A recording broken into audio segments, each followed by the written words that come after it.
got up the other day. Like at 3 o'clock in the morning, and I woke up and I was just walking around like a zombie. I was like, I'm so tired. I heard the devil say, go back to sleep. I was like, yeah, you're right. I should go back to sleep. You know what I'm saying? I ain't gonna lie. I was like, bro, you on to something. You know what I'm saying?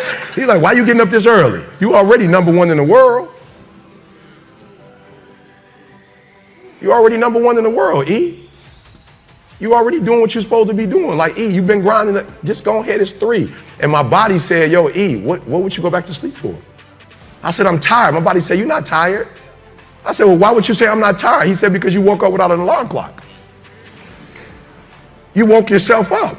So if you were tired, your body wouldn't let you get up. If you were tired, your body would make you sleep till 6. You got up, it's 3. No, what you don't want to do is the grind, but you're up. So do me a favor, Eric, you don't even have to do anything. You don't even have to work. You've been getting up at 3 so early in the morning, don't even worry about it. Just put your shoes on, and when you get on the treadmill, it's just going to do it for you because you've been doing it every day for 3 o'clock in the morning.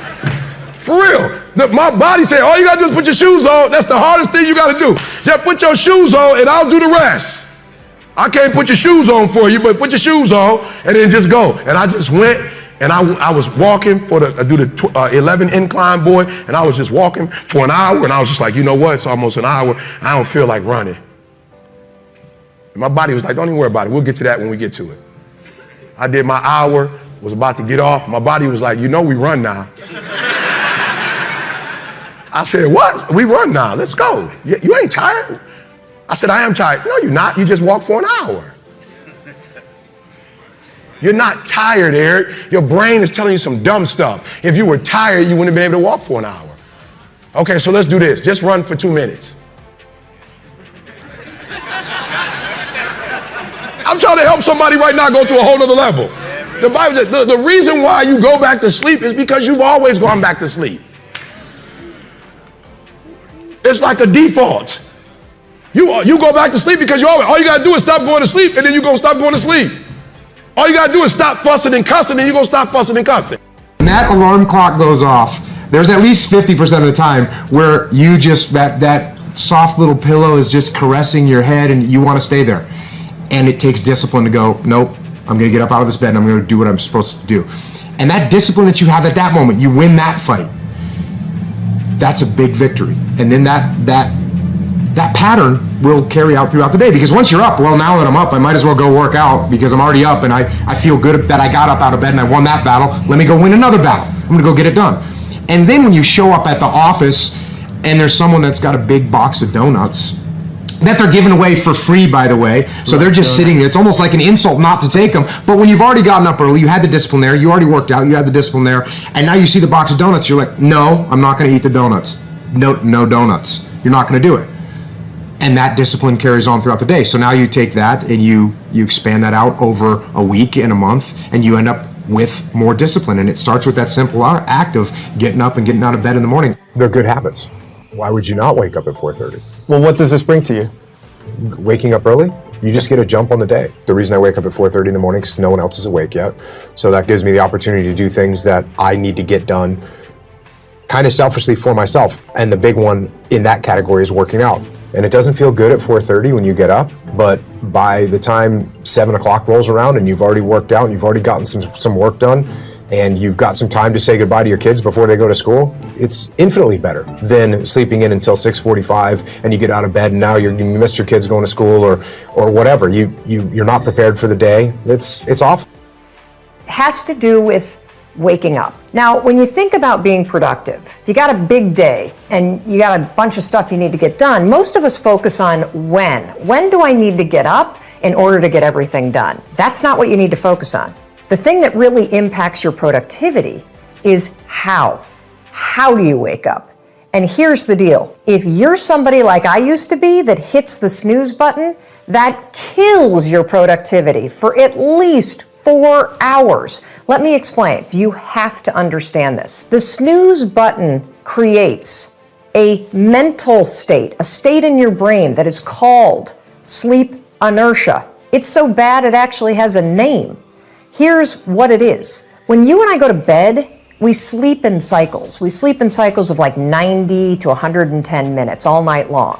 And right before you wake up, the sleep cycles, they stop, and your body goes into a wake-up mode, okay? Your brain is starting to slowly wake up so that it can start the day. When your alarm goes off, you're in wake-up mode. Your brain is now ready to do its best work. However, if the alarm goes off and you hit the snooze button, guess what you've just done? You've just made your brain go back into a sleep cycle. Your brain is now in a mode that takes about 90 to 110 minutes to complete. You just rebooted the system. So when your alarm goes off and you get up 15 minutes later, you're now in major trouble. And the reason why you're in trouble is because your brain is still locked into a sleep cycle. And this is where sleep inertia comes in. You know how when you hit the snooze button, you wake up and you're like, oh my gosh, I did not get enough sleep last night. You feel so groggy. You kind of feel like this mental hangover. That is sleep inertia. Here's the deal. Your brain, the cortic region of your brain, which is responsible for decision-making, attention, alertness, self-control, that sucker is still in a sleep cycle. And now that you're awake, it's going to take the cortical region almost 4 hours to actually snap out of that sleep cycle. That's why you feel groggy. It's because the part of your brain that's responsible for critical thinking and being alert, it's actually still asleep. If you don't already do this, you've got to train yourself to be the kind of person that doesn't use the snooze alarm.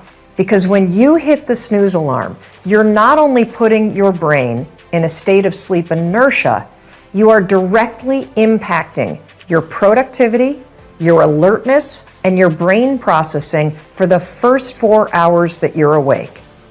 That's making life harder. I'm all about making life easier. So tomorrow, when the alarm goes off, I don't care how tired you are, I don't care how much you don't want to get out of bed, I want you to remember this. I want you to remember that you've got to wake up and give your brain its best shot to do its best work. And the way you're going to do it is 5, 4, 3, 2, 1, turn off that alarm and get up. Seize the day and go be productive. When you wake up in the morning, your willpower is strongest. When you wake up in the morning, you've got a full well of mental focus. And we know that focus in our world is even more valuable than intelligence. And I could go on the benefits. I mean, you get up at 5 a.m., you've got the world to yourself. There's no crowds. You can think, you can plan, you can care for yourself in a world where so many people are so depleted. And so the 5 a.m. club really is a game changer. And then it's not just get up at 5 a.m. and, scratch your stomach or stare up at the ceiling. Or look at your phone. Or look at, especially not, I believe you can play with your phone or change the world. You don't get to do both. Yeah. And so the 5 a.m. club method is based on the 20-20-20 formula. I'm happy to get into it, but that is tell us what it is. That's the revolutionizer. And it started from my experience with working with many billionaires. I've coached many of the most successful financiers and titans of industry for over 2 decades. And one of the things I would run them through is the way you begin your day sets up the way you live your day. And so the 20-20-20 formula that the book is based upon is pretty simple. I go into great detail in the book, but essentially it's from 5 to 5:20. The first pocket is move. And I'm a fanatic about neuroscience. And why do you get up and move? Because you're going to release serotonin, which is going to make you feel better. You're going to release dopamine, which is the pleasure and inspirational neurotransmitter. You're going to release norepinephrine, which will boost your focus. You'll promote neurogenesis. Marie, you can actually grow new brain cells. Oh, You'll hell yeah, increase you your can. metabolic rate. So the way you feel when you first wake up is not the way you're going to feel at 5:20. Second pocket of the 20-20-20 formula, 20 minutes from 5:20 to 5:40, that's on reflection. So a lot of us are busy, but what's the point of being busy if you're doing the wrong things?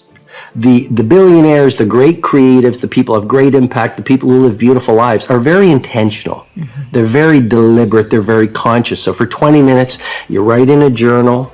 You can visualize. You can pray. You can meditate. You can simply contemplate how you're going to live your day, what you want to stand for during the day, for example. And then the final pocket of the 20-20-20 formula is all about grow. And that's where you just read from a biography or a business book or a philosophy book or a... Or watch a Marie TV. Well, especially watching Marie TV. That's, yeah, of course. That's the game changer, isn't it? And so that's 20 minutes of growing because I think we're most alive when we are growing. Yes. And I believe the leader who learns the most wins.